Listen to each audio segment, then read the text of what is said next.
Time is right. And are the judges ready?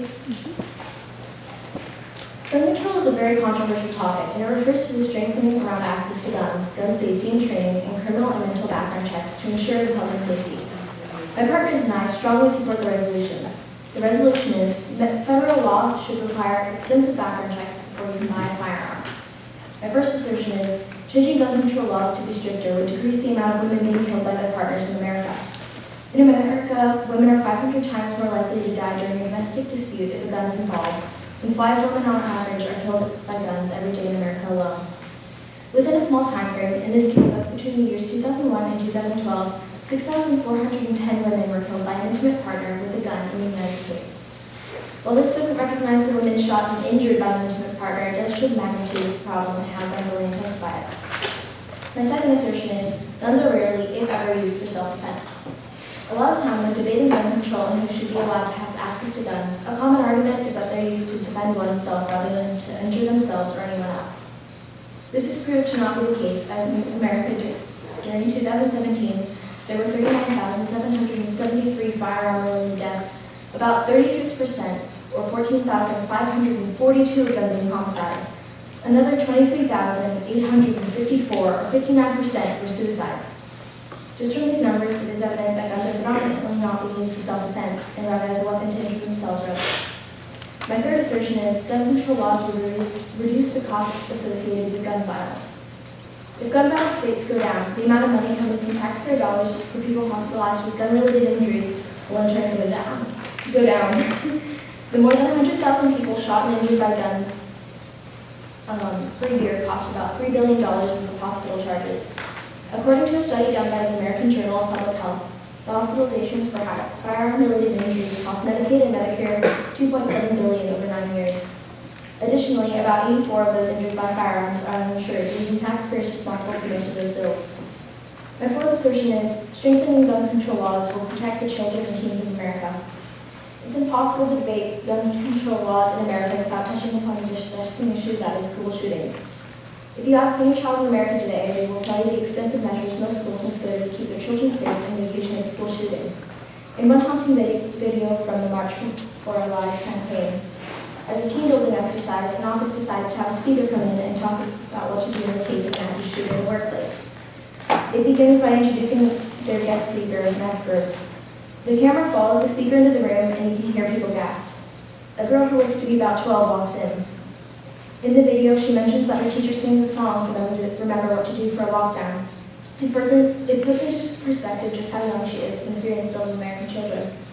Children and teens accounted for 3,443 out of a total 39,773 firearm-related deaths, and only just over 100 of them were accidental. This means that approximately 3,343 of those deaths were intentional. America is widely recognized as a country that puts the rights to guns before people, and children are no exception. Thank you.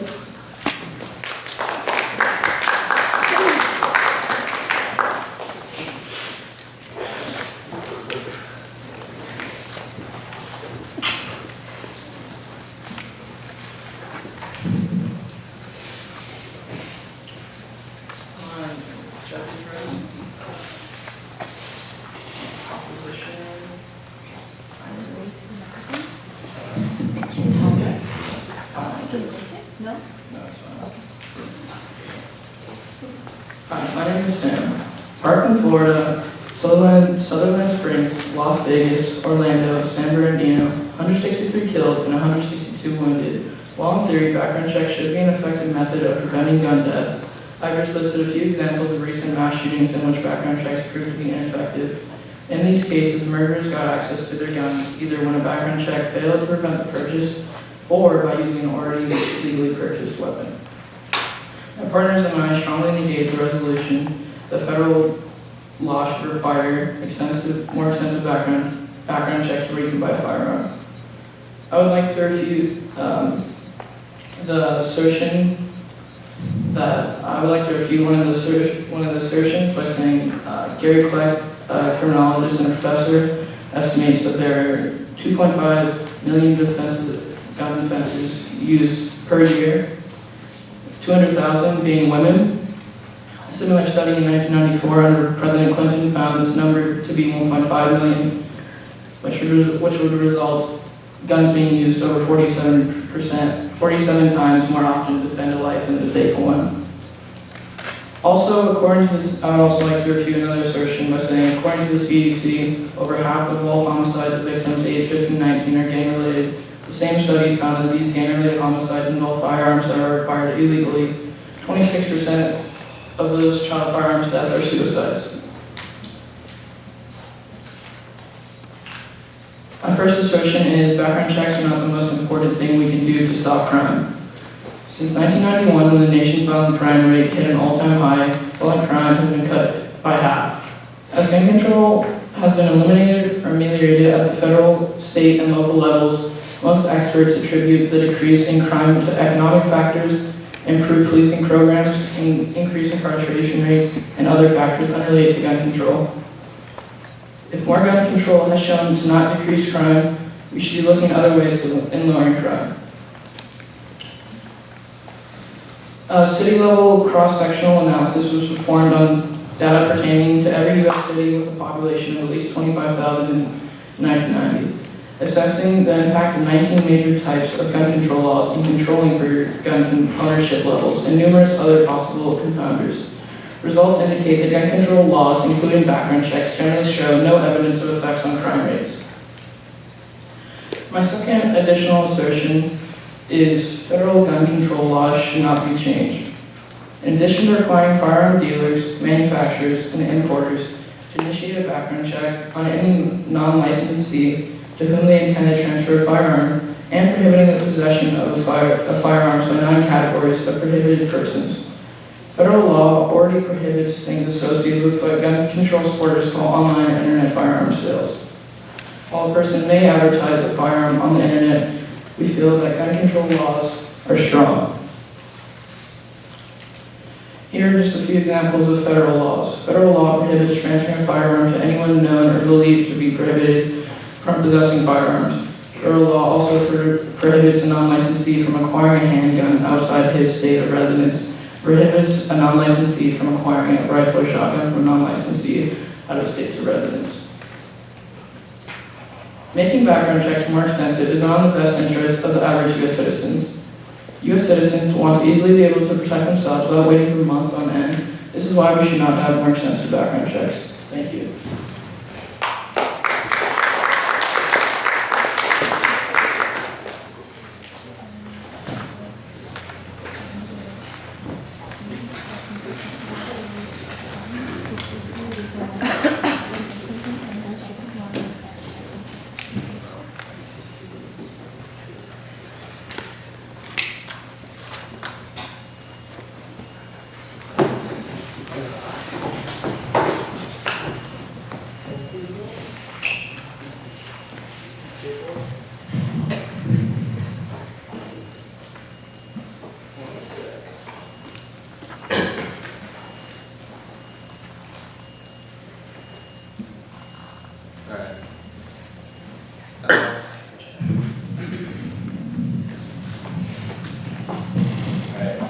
Ready?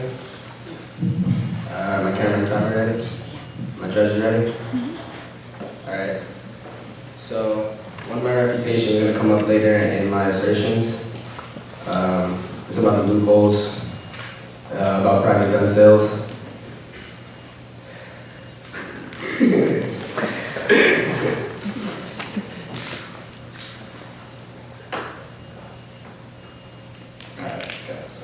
So my first assertion is the vast majority of American voters agree that common sense gun laws should be implemented. Background checks are one of those common sense laws. Background checks are a way to keep firearms out of the hands of dangerous people, such as felons, like my partner was saying, domestic abusers. In 2018, 97% of American voters and 97% of gun owners agree that universal background checks on firearm purchases, and 83% support mandatory waiting periods for gun purchases. So if we're already in support, why not do it? My second assertion is about the loophole regarding background checks in private sales of firearms. Private sales and gun shows do not require background checks. This allows people who should not have guns to easily obtain them.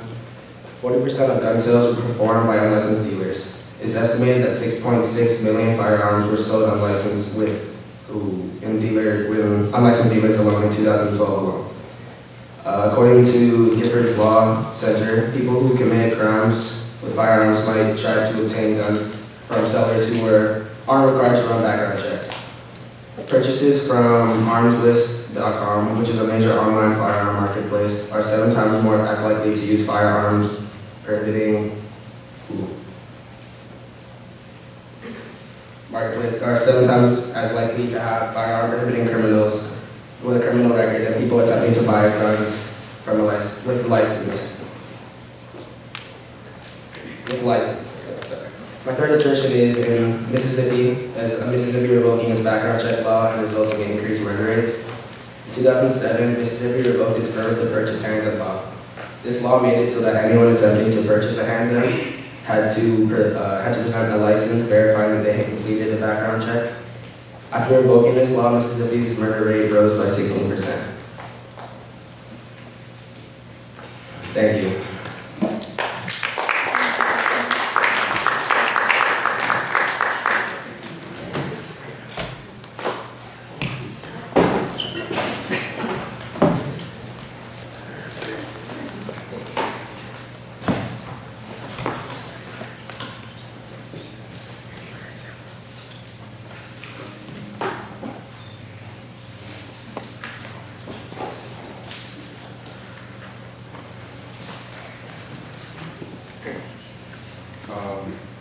For the times when the judge is ready, looks on the camera ready.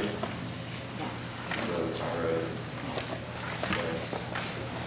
Hi, my name is Jacob Chung. My partner and I strongly refute that the federal law should require extensive background checks before you come out with a firearm. My reputation is my client assertions. My first assertion: background checks are riddled with flaws and they don't stop people from acquiring guns. Experts say that the problem is that background checks only work with federal agencies, the military, states, courts, and law enforcement do a better job of sharing information with the background check system, and they have a poor track record of doing so. Some of the nation's most horrific mass shootings have revealed major holes in the database reporting system, including massacres at Virginia Tech in 2007 and Texas Church in 2017. Background checks don't stop criminals from getting firearms. Federal studies have repeatedly found that persons in prison for firearm crimes get their firearms mostly through theft, the black market, or family members or friends. Less than 1% of guns at gun shows, the Bureau of Federal Justice Statistics. My evidence is that ATF, the Bureau of Alcohol, Tobacco, Firearms, and Explosives has said that nearly half of legally trafficked firearms originate with straw purchases. A straw purchase is any purchase where an agent acquires a good or service for someone who is unable or unwilling to purchase the good or service for themselves. The terrorists who attacked in San Bernardino in 2015 got their firearms from a straw purchaser who passed a background check. Based on the 2016 survey of prison inmates, SBI, an estimated 287,400 prisoners have possessed a firearm during their offense. Among these, more than half, 56%, had either stolen it, or found it at the scene of the crime, 7%, or obtained it off the street or from an underground black market, 42%. Most of the remainder, 25%, had obtained it from a family member or a friend or as a gift. 7% had purchased it under their own name or from a licensed firearm dealer. My second is strictly regulating gun ownership / tightening the background checks will only benefit the criminals by disarming those who could otherwise defend themselves or save others. My reasoning is that taking away law-abiding citizens' ability to defend themselves will not reduce gun violence, but it will empower criminals. My evidence: if guns were illegal, critics of gun control contend that only those willing to break the law would be able to wield the power of the firearm. Quote, "You can strip all the guns away," Ohio Governor John Cassis told NBC News in 2015, "but the people who are going to commit the crimes or have problems are always going to have the guns," end quote. Burdening gun owners and gun sellers with more regulations, such as intensive background checks, would do nothing to stop mass shootings like the one in Parkland, Florida in 2018. An editorial in the National Review argued, what kind of gun control might have prevented the Florida killing? For all the talk of moderate and common sense reforms, possible regulatory approaches to preventing such acts of mass violence are few and far between. The Florida shooter had no criminal background and had not been judged mentally incompetent, and so he was able to purchase rifles and other long guns legally, passing a background check in the process. Given the fact that the local police and the FBI both failed to look seriously into him, and after receiving credible warnings of his murderous intent, it is difficult to imagine that a clerk at a sporting goods store is going to be much more effective at staging intervention at the point of sale, unquote. My concluding sentence is tightening background checks would only make it more difficult for good people to get their guns, and we believe that while tightening background checks would dissuade criminals from buying guns legally, however, background checks don't stop criminals from simply stealing firearms, getting them on the black market, or getting them from straw purchasers. According to the Department of Justice, 77% of criminals in state prison for firearm crimes get firearms through theft, on the black market, from a drug dealer, or on the street, or from family members or friends, while less than 1% get firearms from dealers or non-dealers at gun shows. Thank you.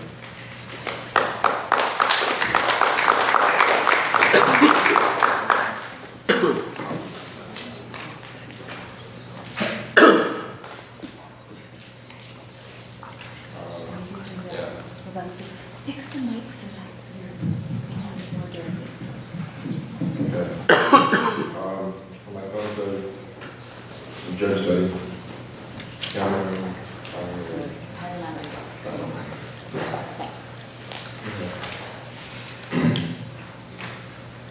Now I will review the best arguments made by my team. Of all the arguments today, there are two that stand out the rest. Those two are the background checks do not stop criminals from obtaining guns, and the federal regulations on the show are effective enough. First, criminals don't even have to buy it; they can just steal it. If they do buy it, they buy it from someone illegally, which accounts for 77% of all guns that criminals use. Secondly, federal regulations make it illegal to buy a gun without going through a background check, unless you are a licensed dealer. It also states that a non-licensed person can obtain a handgun or rifle out of state. If background checks are tightened, then many people will be affected, ranging from those who need guns to protect themselves to those who need guns to put food on the table. If we tighten background checks, buying a gun will take more time, and the more time that takes, the harder it is to buy a gun. If you are a law-abiding citizen with no criminal history. The chance that this resolution will pass, the chances of this resolution passing are low. Democrat Chris Murphy sees the odds of this resolution passing at less than 50-50. With no support from President Trump, it appears that this resolution will not pass. If this were to pass, this would have immediate and a long-term effect. It would take longer to buy guns, and people who need guns and ammunition will have to wait longer. Those who have to put food on the table may not be able to do so every night due to waiting periods to increase background checks. In the future, people who need to protect themselves, if they have a minor infraction, they might not be eligible to buy a gun. If this leaves them unprotected, which means they have no means to fight back against someone who does have a gun, this will affect many people who have been saved by guns and those who have protected others with guns. My concluding sentence: background checks already stop criminals in the system from buying guns. It is not tighter background checks that we need, it's more communication and sharing through agencies of infractions, mental health issues, and histories of violence between agencies. Law-abiding citizens already have enough to go through in the sense of background checks. Focus on catching the criminals that steal the guns. Those guns account for 77% of the guns used in crime, so make the right choice and help out.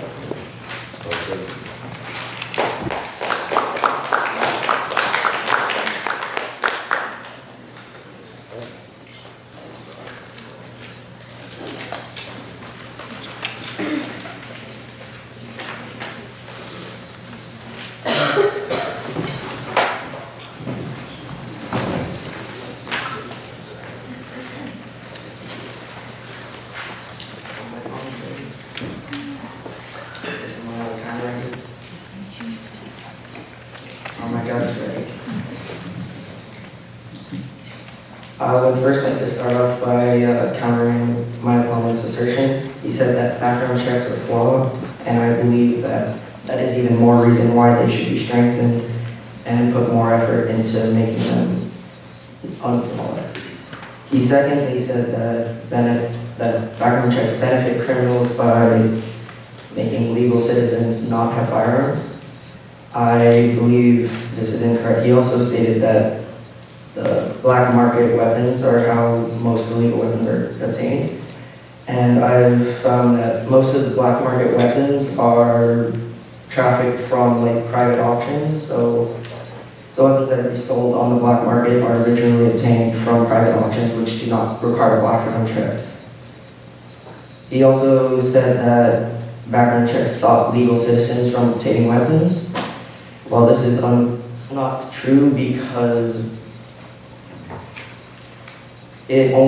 background checks only stop people who have criminal backgrounds, which would only stop illegal people who are done illegal things in the past and not stop people who are using it for hunting or self-defense.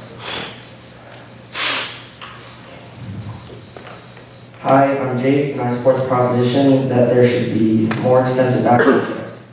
The current background check system is flawed and needs to be changed. In the law's current state, there are many states where people under the age of 18 can purchase a firearm. There is also a loophole that means that if you go to a private auction or a gun show, you can buy a firearm without a background check. This means anyone can walk into an auction, buy a firearm, and walk out with it the same day. For example, a convicted felon could walk in and pay cash, and now they have a gun. I don't know about you, but this just seems crazy to me. In America, women are 500% more likely to die during a domestic dispute if a gun is involved. Another argument is that if guns are used for self-defense, while this is true in some situations, it is usually not the case. For example, in 2017, there were about 40,000 firearm-related deaths. About 95% were suicides or homicides, meaning that most of the deaths were not in self-defense. If background checks stay the way they are, then many people who intend to hurt someone or themselves will have easy access to firearms. If the law stays the same, many people who have mental illness or something happening in their life can just buy a gun and either hurt themselves or hurt someone else.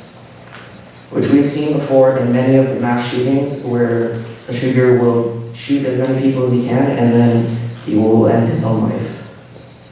If our resolution gets passed, it will take time, but it will ensure the safety of many American lives. My partners and I believe that gun violence will never be eradicated, so we need to ensure the safety of the people by ensuring the right people have access to firearms. Our resolution will help reduce the amount of murders, because as we've seen in 2007, Mississippi had revoked, or they had you had to show the license that you have a background check, and murder rates rose by 16%. This shows that background checks do have an effect and help reduce crime. In conclusion, my partners and I strongly support the resolution that background checks should be strengthened because we know the effect they have on crime rates.